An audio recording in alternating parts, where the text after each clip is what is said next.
आज का जो हमारा लेक्चर है उसके अंदर हम डिस्कस करने जा रहे हैं रिएक्टिविटी ऑफ अल्केन्स को। इस लेक्चर के अंदर होगा क्या?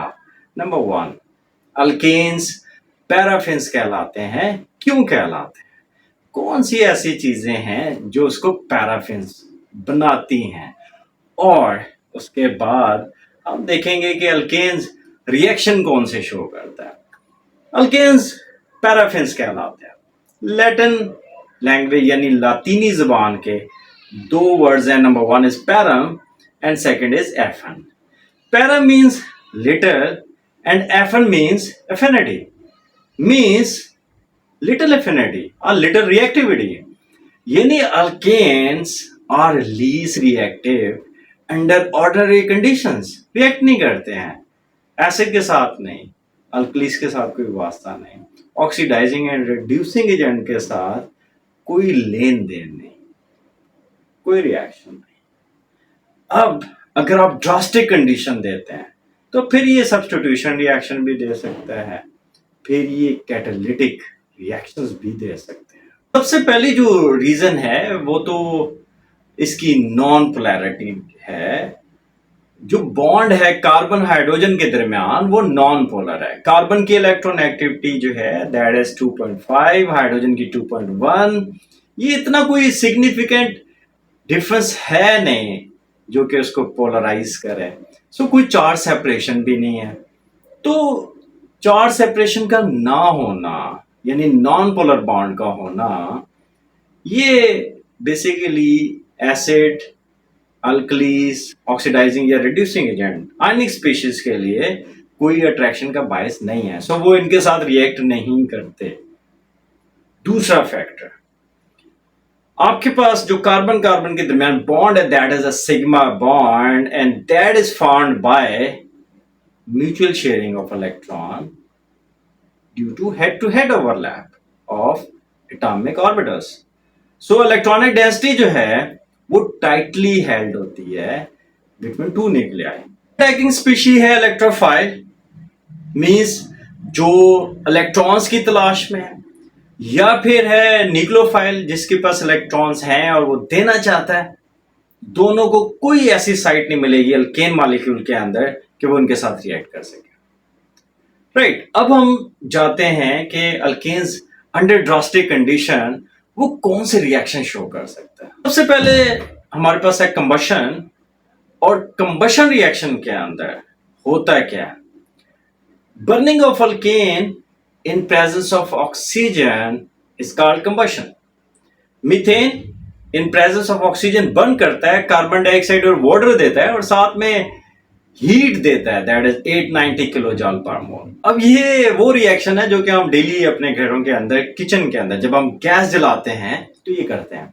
ये वही रिएक्शन है जो कि आपकी व्हीकल्स के अंदर होता है और उससे जो एनर्जी हासिल होती है उससे आप अपनी व्हीकल्स को ड्राइव करते हैं। इंटरनल कंबशन इंजन के अंदर compressed mixture of alkanes and air burn करता है और उससे एनर्जी प्रोड्यूस होती है। ये हाईली एक्सोथर्मिक रिएक्शंस हैं, यानी इनमें हीट इवॉल्व होती है, हीट निकलती है, लेकिन इनको स्टार्ट करवाने के लिए भी आपको फ्लेम देना पड़ता है या स्पार्क प्रोवाइड करना पड़ता है। दूसरी रिएक्शंस है ऑक्सीडेशन। अगर आप इनकम्प्लीट ऑक्सीडेशन देख रहे हैं तो उसमें आप अल्केन्स को जलाएंगे in limited supply of oxygen, और जब आप limited supply of oxygen provide करेंगे तो ये इनकम्प्लीट ऑक्सीडेशन के जरिए कार्बन मोनोऑक्साइड बनाएंगे, वाटर बनाएंगे और साथ में बनाएंगे कार्बन ब्लैक। कार्बन ब्लैक क्या होता है? कालक, राइट। कैटालिटिक ऑक्सीडेशन के अंदर हम कॉपर प्रोवाइड करेंगे, टेम्परेचर और प्रेशर देंगे और ये रिएक्शन जो है स्टेप वाइज होगा। अल्केन की आप ऑक्सीडेशन करें, मैथनॉल मिलेगा, मैथनॉल ऑक्सीडाइज होगा, उसमें से वाटर निकाल दें, फॉर्मल्डिहाइड बनेगा दैट इज SCHO। फॉर्मल्डिहाइड में नेसेंट ऑक्सीजन ऐड कर दें तो फॉर्मिक एसिड SCOOH बनेगा और SCOOH जो है ये फर्दर ऑक्सीडाइज होकर इसमें से वाटर निकाल दें, पीछे बचेगा कार्बन डाइऑक्साइड। तीसरा reaction that is a very important reaction, halogenation of alkanes कैसे होते हैं? By a free radical mechanism. Free radical क्या होता है? एक ऐसी स्पीशी जिसके पास अनपेड इलेक्ट्रॉन्स होते हैं, यानी जब भी आपको सफ़े पे कोई स्पीशी मिलेगा और उसके ऊपर डॉट लगा होगा, that is a free radical. हमारे पास जो हेलोजेंस हैं, फ्लोरीन, क्लोरीन, ब्रोमीन और आयोडीन, रिएक्ट कैसे करते हैं? फ्लोरीन हाईली रिएक्टिव है, इंतहाई तगड़ा, इंतहाई जोरदार। बनेगा क्या? Carbon, fluorinated alkanes and fluoric acid. So not a good choice. रहेगी बात सबसे लोएस्ट, लीस्ट रिएक्टिव यानी आयोडीन, बहुत ही माठा। माठा समझते हैं? लीस्ट रिएक्टिव, डायरेक्टली रिएक्ट नहीं करेगा, नखरे दिखाएगा और रिवर्सिबल रिएक्शन भी देगा। सो ये भी आउट ऑफ चॉइस। पीछे रह गया हमारे पास क्लोरीन एंड ब्रोमीन, तो उनकी हम हेलोजिनेशन कराते हैं in presence of ultraviolet light. अब ये रिएक्शन जो है 3 स्टेप्स पे मुश्तमिल है। सबसे पहला जो स्टेप है दैट इज इनिशिएशन। अब इनिशिएशन में क्या होता है? सबसे पहले होमोलाइसिस ऑफ हेलोजन। क्लोरीन का मॉलिक्यूल से हम ले लेते हैं, क्लोरीन का मॉलिक्यूल हम ले लेते हैं, बराबर से टूटेगा और हर क्लोरीन एटम अपना अपना इलेक्ट्रॉन लेके डिटैच हो जाएंगे एक दूसरे से। So chlorine with unpaired electron is a free radical. तो यहां से रिएक्शन हो गया जी स्टार्ट। नेक्स्ट स्टेप है हमारे पास प्रोपेगेशन। प्रोपेगेशन में क्या होता है? मेन प्रोडक्टिव स्टेप है ये। अब सबसे पहले मीथेन में से फ्री रेडिकल हाइड्रोजन निकालेगा। कैसे? Chlorine free radical highly reactive होगा, ये अपना अनपेड इलेक्ट्रॉन शेयर करेगा विद हाइड्रोजन और एसिल बना के साइड पे।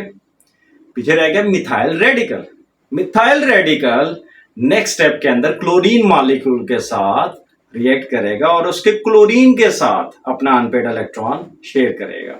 सो एक क्लोरीन जो कि इसके साथ इलेक्ट्रॉन शेयर करेगा वो बनाएगा क्लोरोमीथेन और दूसरा जाएगा क्लोरीन फ्री रेडिकल। तो वो इस तरह के 2 स्टेप बारी बारी अल्टरनेटिवली चलते रहेंगे और हर 2 स्टेप के बाद आपके पास HCl बनेगा और एक ऐसा मॉलिक्यूल बनेगा जिसमें से एक एक हाइड्रोजन निकल चुका होगा और क्लोरीन ऐड हो चुका होगा। सो हमारे पास बनेगा डाइक्लोरोमीथेन, ट्राइक्लोरोमीथेन या chloroform and finally the carbon tetrachloride.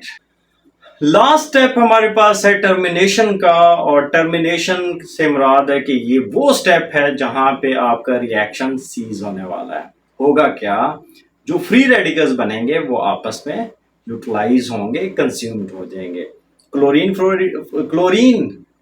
Free radical methyl free radical के साथ कंबाइन होकर क्लोरोमीथेन बनाएगा और मीथेन मीथेन फ्री रेडिकल मिलके आपस में इथेन बना लेंगे। ये कोई इतना अच्छा मेथड है नहीं अल्काइल हैलाइड्स बनाने का, बिकॉज यहाँ पे मिक्सचर ऑफ प्रोडक्ट्स जो है आपके पास मिलेंगी।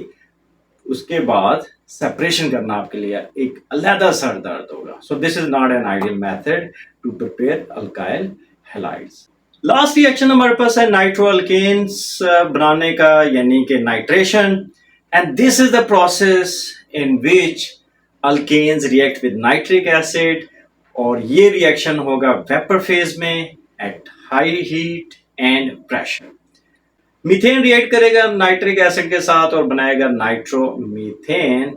एंड नाइट्रो अल्केन्स जो बनते हैं वो यूज होते हैं सॉल्वेंट्स के अंदर, ऑर्गेनिक सिंथेसिस के अंदर और एज अ फ्यूल।